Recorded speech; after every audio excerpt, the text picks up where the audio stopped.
And welcome to Do Yoga with the Phoenix. Today's class is going to be about the hips. We're going to get some mobility and movement in the hips and de-stress that area. Namaste.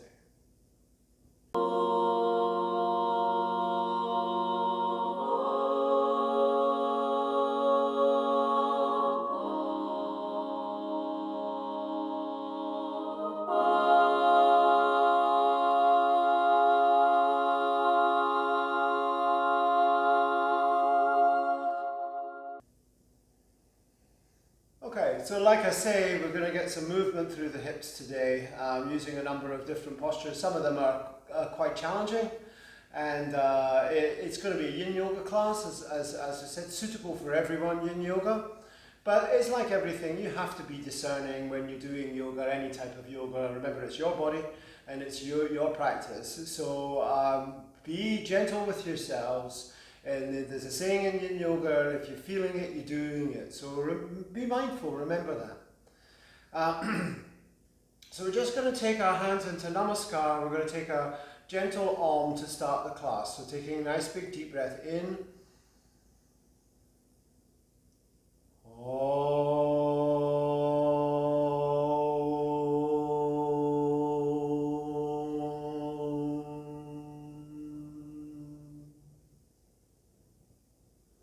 Lovely. Alright, so as you know, the essence of yin yoga is stillness, and so we're going to find some stillness today and enjoy that stillness, enjoy ourselves. The first opening that we're going to do is called a reclined butterfly. And so this posture is very simple, as are most yin poses. All we do is basically take our feet together like this, and then from there we can drop the knees out, and that's it.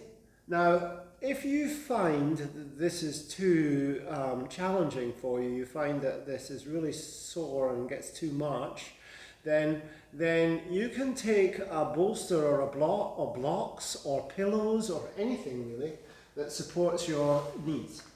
And you can place those supports underneath your knees, like this. So there, and you can have them, the closer they are in, the less it will be, further out the more it will be. And then just bring your hands into wherever that feels comfortable for you, and start to just develop stillness with the breath.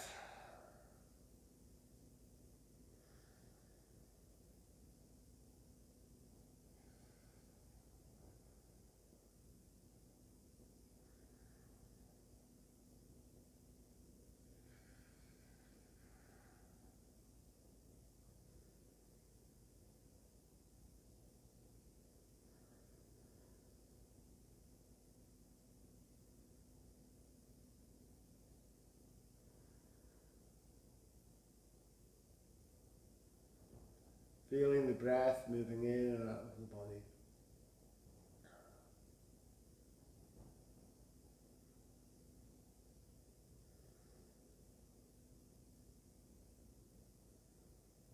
Now the caveats with stillness, and 3 points, so let's go through the 3 elements. The 3 elements is that we come to a posture that suits us, that's going to give us the function. The second is that we make a resolution to stay still. And the third is for a period of time. And the period of time is anywhere between 2 to 20 minutes. Here in this class it will be between 2 to 5 minutes. However, there's a couple of caveats. So if we find that after a while we've been in a posture, everything's loosening up and letting go, then we can move, and I'm going to do exactly that. I'm going to take these bolsters and push them away. I no longer need them.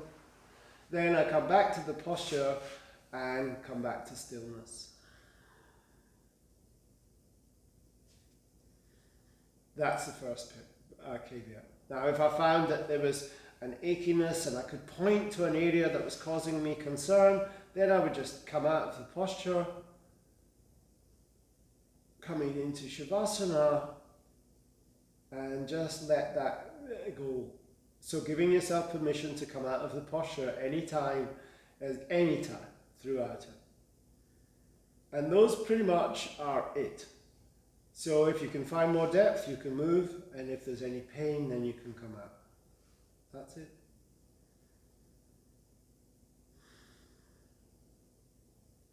Sensation and pain, of course, are different.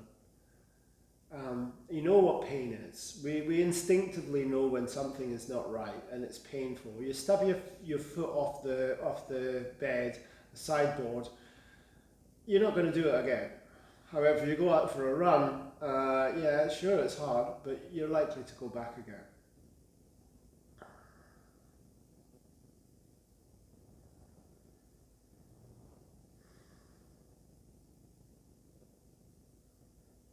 Really getting opening now. Allowing this to take place. Good. And that's exactly what we're going to do now is we're just going to drop the legs out, bring the hands a little bit closer, close the eyes down, come to Shavasana.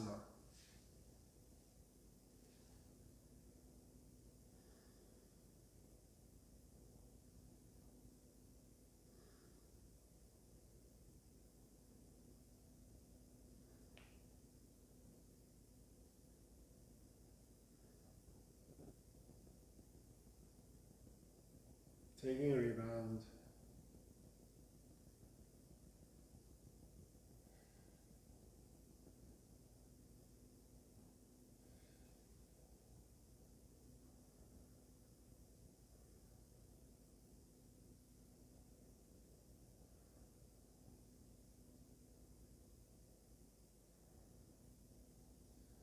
Good.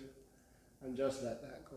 From here, we're just going to sit up, coming into a seated posture, and moving into our next pose or shape. And often you'll find yin teachers, they don't use the word pose because it's very close to yang yoga. And it's not that there's nobody, it's not better than yang, it's just different too. And we want to make that distinction between yin and yang yoga.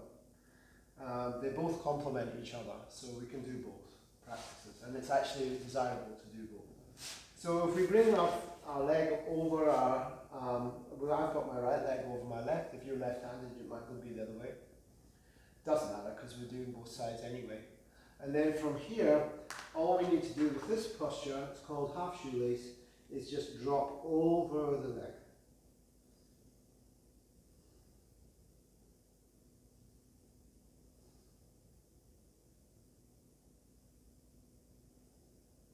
Let the head drop out.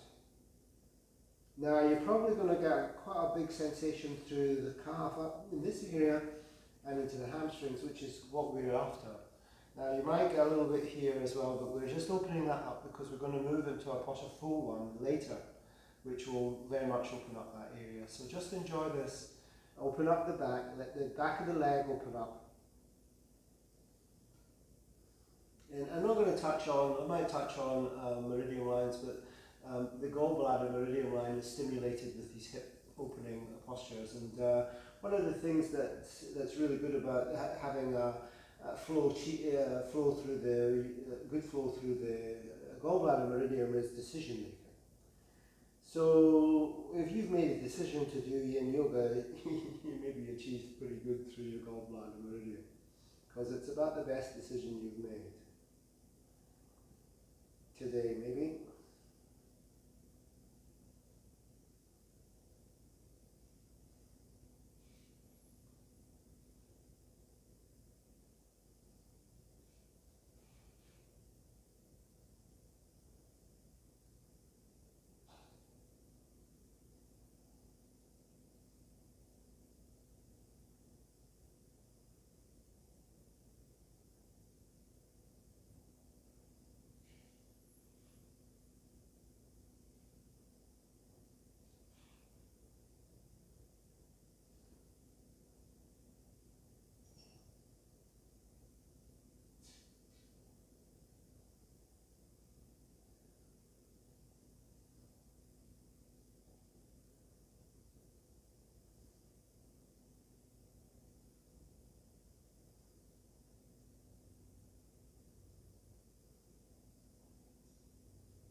just taking our foot and bringing it up alongside, and I'm just going to get on the mat a little bit so that I've got the mat hold my foot a little bit.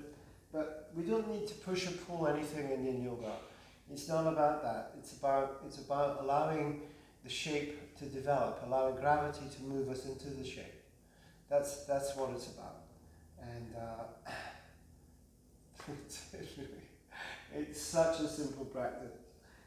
Just allowing yourself to fold over the leg. It's simple but not easy.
And that's about it. So we're now just going to come out of that posture, take the feet in front of us again, and come back into Shavasana. For a nice little rebound, allowing the body to just relax. Let go of all the tension in your hips. The Chinese and the traditional Chinese medicine, and not just the Chinese now, because the practice has been embraced by the world, same as yoga.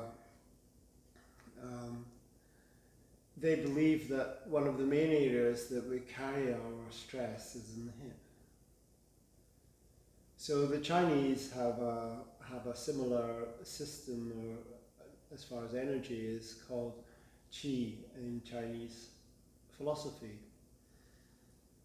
where it's called prana in yogic philosophy, and they're very similar. They're life force energy. There's nuances and differences between the two.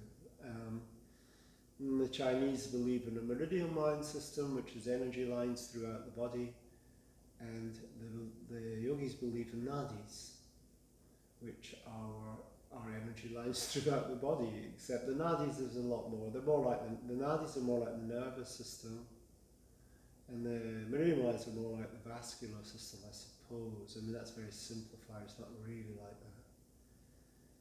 But they're subtly different, but the same, and which I found fascinating, because they didn't have email back in those days, in the 2,500 years ago, and they were developing similar attitudes towards life and philosophy. And now, of course, we can marry the two, which is Yin Yoga does exactly that.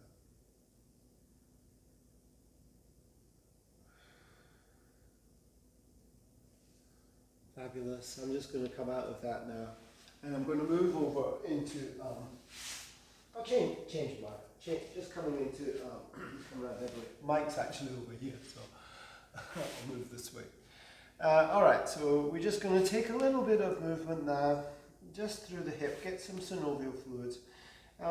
You know, when they do yin yoga, it doesn't mean to say that we're never going to move. Sometimes it's really desirable. Our bodies are designed to move.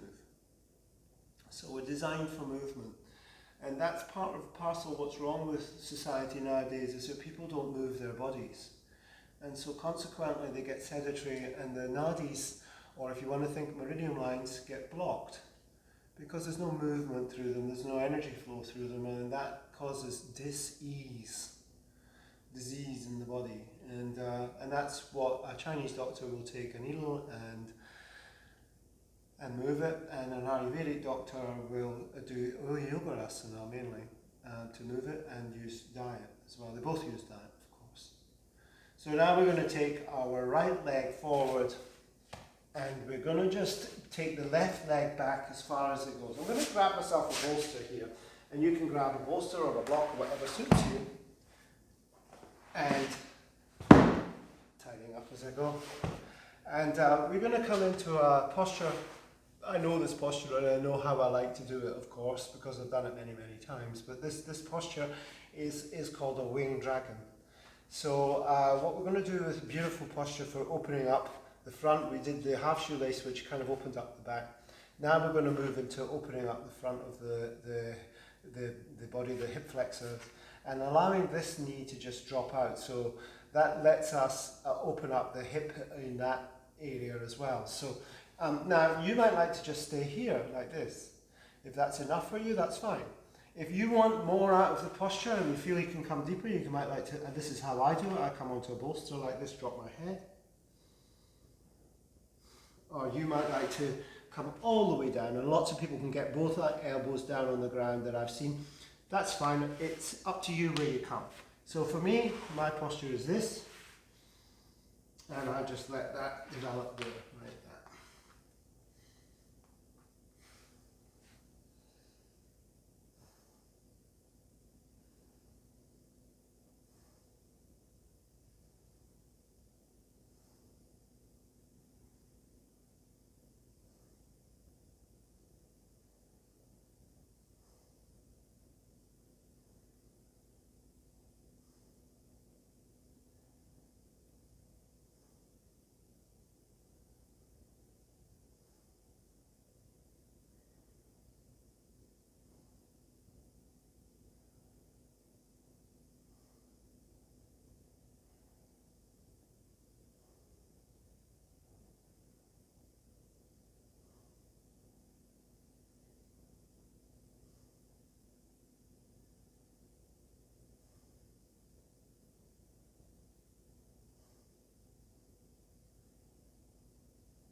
Really pushing that hip joint round to its maximum range of motion on the right hand side.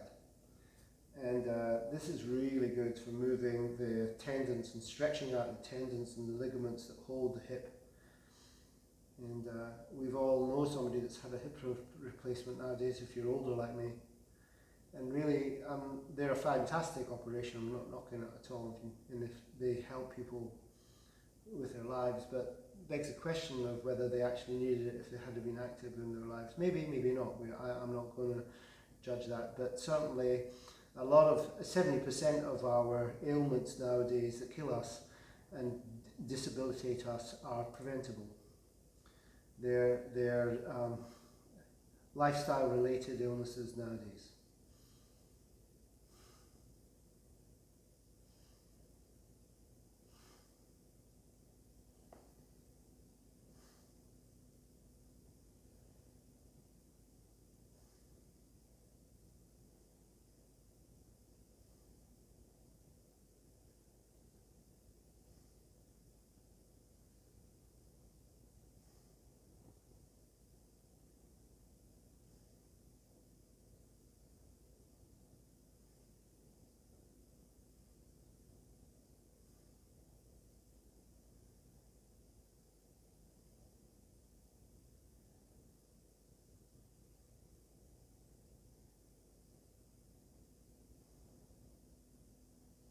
Okay, and we're just gently going to come out of that posture,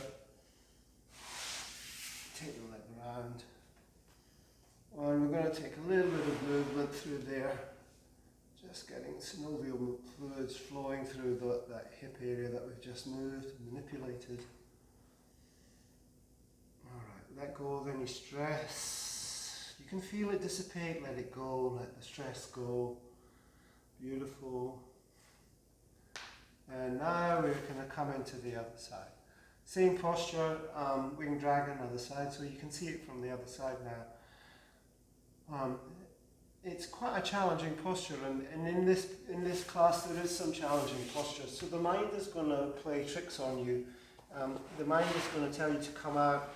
It's going to give you all sorts of reasons why. But remember, our second point of yin yoga was we made a resolution to stay still, and that means staying still in the mind. That's the hard part, especially when things get challenging. So we want to come to challenges. We want to be grateful for challenges in our lives, because that's how we grow as people. And if you don't get challenges, that you'll notice, the Kurt Cobains of this life. They created his own challenge and eventually put a gun to his head. So we need challenges to keep us growing, and some of them are really, really tough, and some of them aren't. But in yin yoga, you're going to be challenged physically, and that's what we want. We want you to feel the challenge, and then see if you can maintain stillness whilst it's uncomfortable.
And just gently coming up off the wing dragon there. Okay, so now we're going to take a rebound on our tummy, and I like this one a lot for this. It is actually a yin pose. It's called coconut, and we're just going to come in with your hands like this. Bring your head onto the top of your hands. Relax.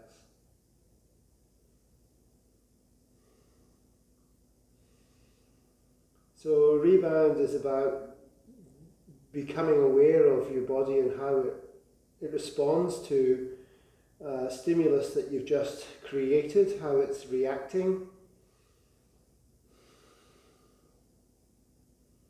Feeling the sensations that are occurring in the body as it comes back to equilibrium.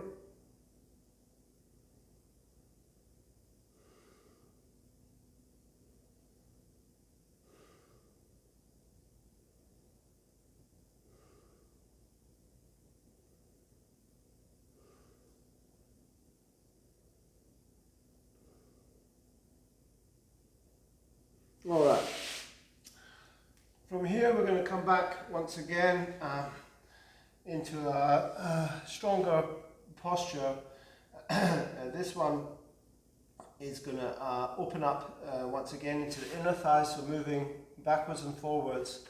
This posture is called a frog pose, and I like to just fold my mat up like this when I do this posture, because it can be quite sore on the knees. So it's not a question of having sore knees, you don't want that. It's a question of opening up through the hip, and so if you need a pillow or something underneath your knees, because you're finding that that's sore for you, then do that. And then all you have to do, I've got my little leg timer here, which I use in class when I'm doing videos. It's quite challenging actually in videos to get the time. When I'm doing it in the yoga class, I've got timers, but when I'm actually doing it myself as well and demonstrating, it's quite challenging. So this is Bikasana now. So just open up the knees. Sorry, this is frog pose. Forget that. You've slipped into yang there for a moment. This is frog posture, and we're just going to take our feet out so that they're a little bit wider than the knee. Open up the knee as much as it can go.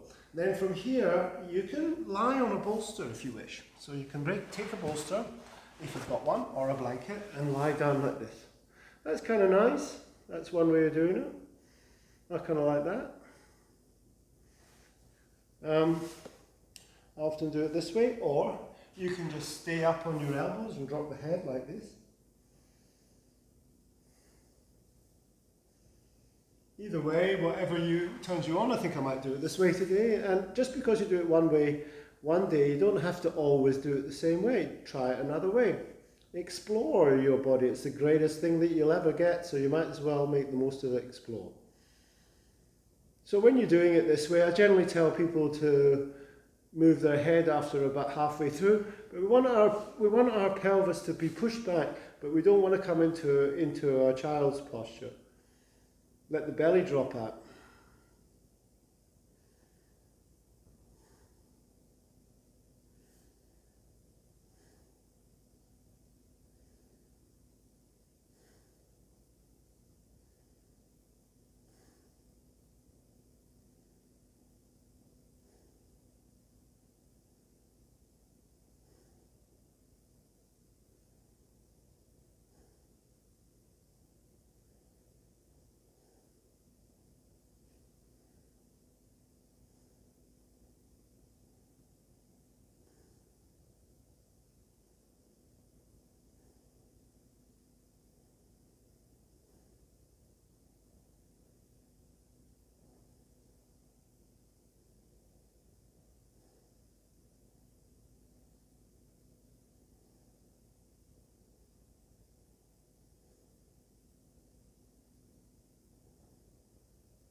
Allow gravity to let the hips fall down, opening up and stretching the fascia now, attracting water to the fascia, giving yourself a better range of motion for your everyday life now, finding stillness,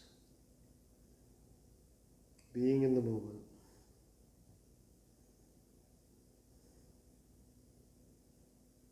Not worrying about the future, not regretting the past, being right here, right now, and enjoying the moment.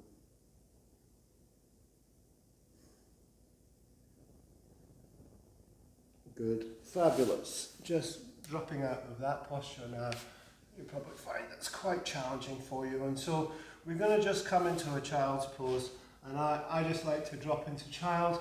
I'll come a little bit sideways on child. Now, if you want to take a wide leg child, that's fine. If you want to take a narrow leg child, that's fine too. Entirely up to you. Using it as a rebound.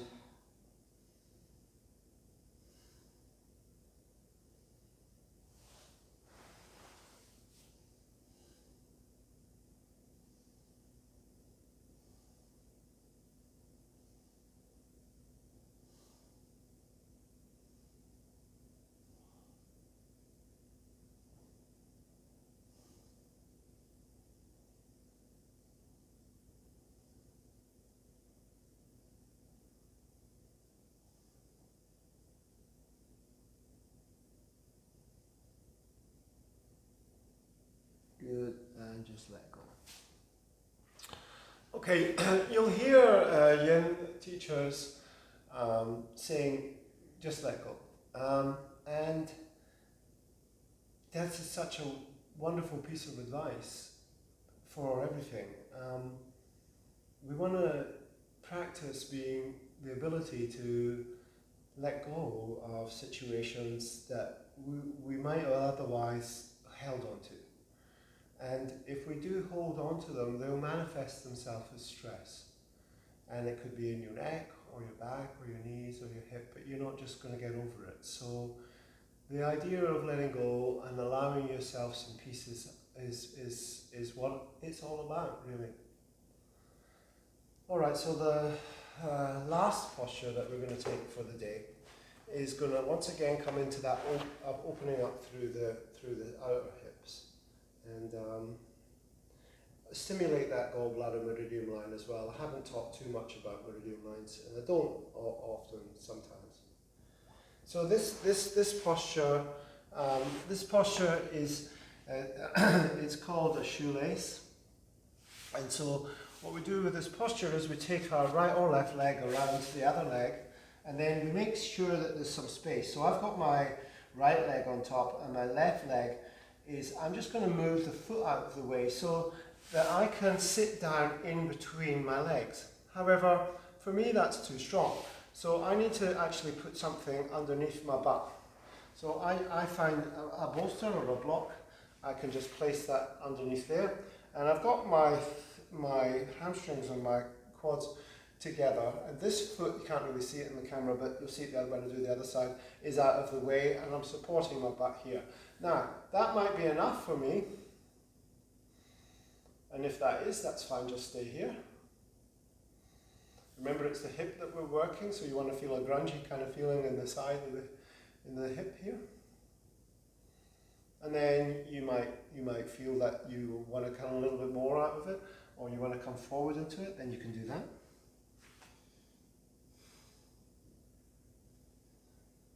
So that's an option as well, and you can always place something underneath the head so that you can rest the head, or what I mean by that is you can do this. This is an option for lots of people. But for me, I like to just sit in this pose and close the eyes down and allow myself to get the benefit this way.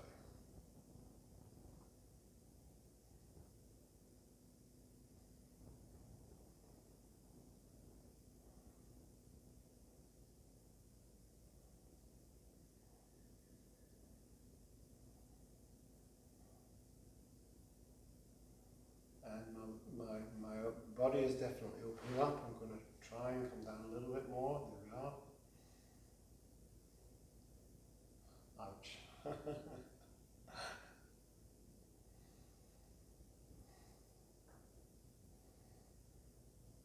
Really opening up now through that outer hip. And also down the ITB, the strap of fascia that runs down the side of the leg is now starting to feel this as well.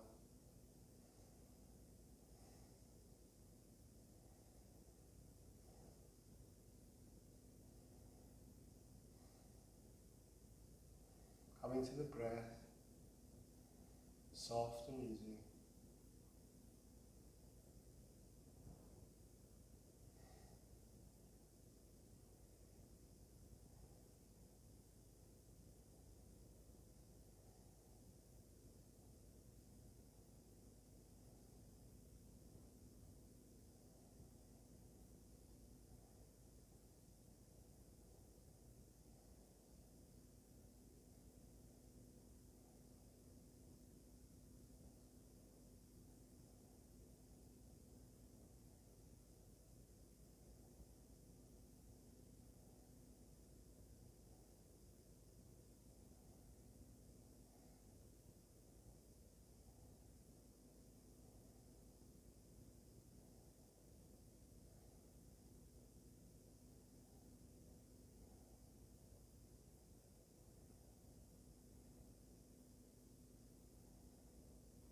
Lovely.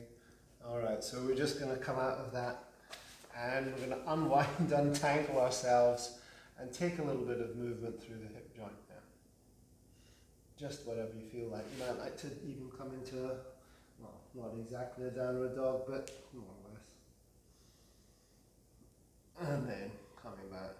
Just let the sensations leave. And when you feel you're ready, we're going to do the other side. So it's the same on the other side, but it's different. And the reason is because we're always different from one side to the other. So this time we're going to take the left leg around the right and get them as close to each other as you can. Setting up my bolster, knowing that I'm going to be using it. And as you can see, I'm going to get this foot out of the way to the best of my ability, and then come down over the posture now. There we are. And as I say, you might like to come forward into the posture like this. If you find that's better for you, that's fine, or not.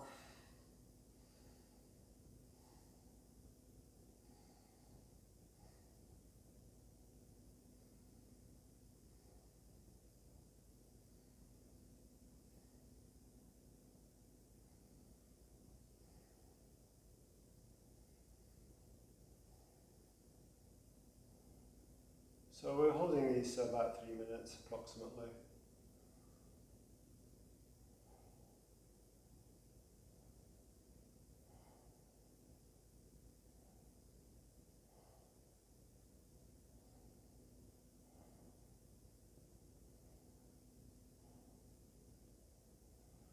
See if you can find anything that's gripping on in the body. Just let go of that if there is anything that's doing that.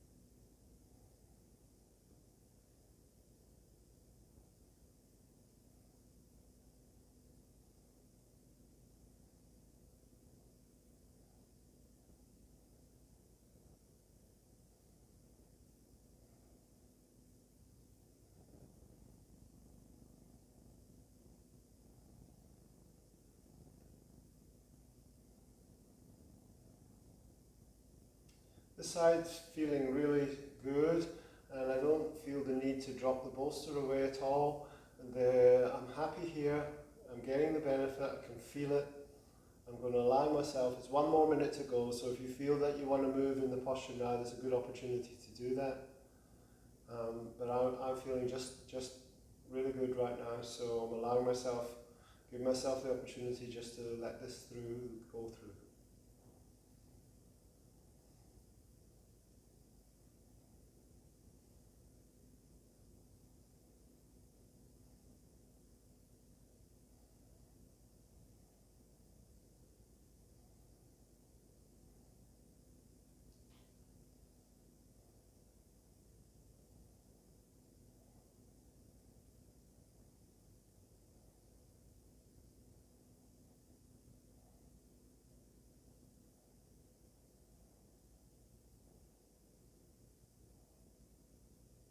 Good, and just gently coming out of that. Slipping the legs forward, taking the bolster out of the way. Now, a lot of people with bolster, coming to Shavasana now, that is one Sanskrit word that we do use in the yoga. So a lot of people like this, and it depends, you know, if you find that Shavasana is uncomfortable, well, do this. This will take the stress out of the hamstrings. And then once you've found it, then just allow yourself this opportunity to just enjoy the feeling and the benefit of doing yin yoga. For me, I don't really feel the need for the bolster under the knee, so I don't use it.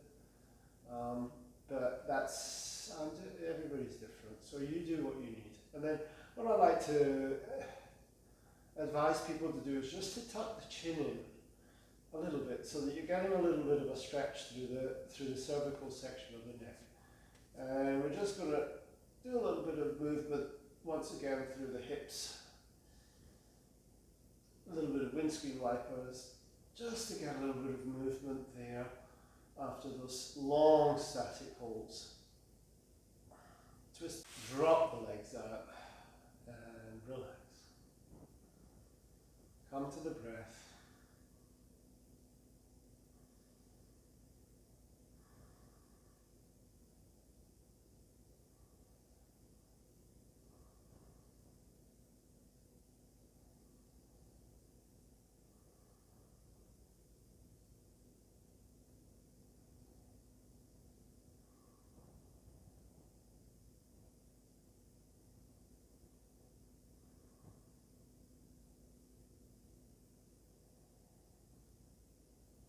And of course, now it's entirely up to you. I do have as well on this,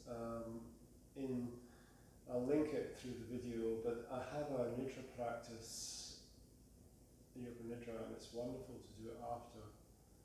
So the next video that I'll make, I'll actually tack it on so it's a part of the yin practice, but there is one, and I'll put it into the video link. So if you want to do Yoga Nidra now, this is an ideal time to do that meditation technique. And if you're not familiar and you've never done it before, then I strongly recommend that you do it. It's amazing. And I do have Yoga Nidra practice as one of my videos on my channel.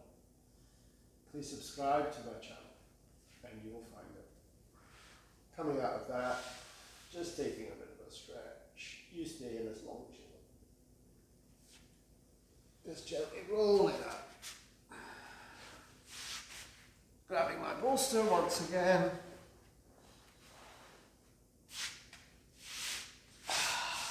Isn't that amazing? Taking the feet and taking them the other way around. So you'll probably find if you're right-handed, your right leg will come in front when you sit in this meditation posture. This is called Sukhasana, but it is actually a posture. And Sukha means easy, and Asana means posture, so easy pose. But it's not that easy. So it's easy pose because of the fact that it's the easiest of the meditation postures. So just breathing in and out, lift up through the spine. Yin's finished now, that's our yin practice over. We want to feel the energy and bring the energy back into the body now for the rest of our day. Feel how full of energy we are, feel how wonderful the hips feel now.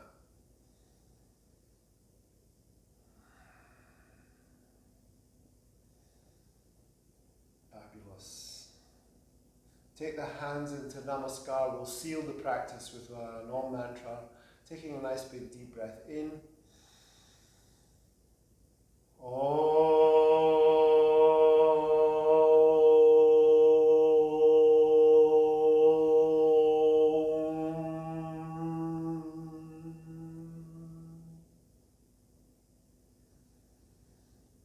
Namaste.